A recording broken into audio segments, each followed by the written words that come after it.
আহা, নারী কত সুন্দর অভিনয় করে রে। অভিনয়ের জন্য নারী অনেক সেরা রে। অভিনয় কারা করে জানে?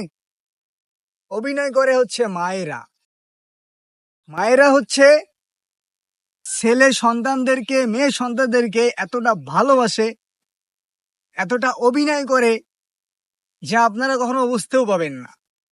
একটা কথা বলি, তো এক ভাই আছে আর কি, সে খাইতে বসছিল।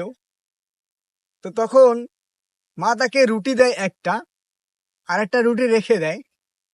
ছেলেটার যদি খুব ক্ষুধা লাগে তাহলে ওই রুটিটা চাবে। তো তখন তার ছেলে রুটিটা খাইলো, খাওয়া শেষ হয়ে গিয়েছে। তখন মাকে বলল, মা আর একটা রুটি দাও আমাকে। তখন মা কোনো কিছু না ভেবে চিন্তে করে রুটিটা তাকে দিয়ে দিল। তো দেখেন মা কতটা অভিনয় করে, একটা রুটি থাকার পরেও আরেকটা রুটি তাকে দেয় খাওয়ার জন্য।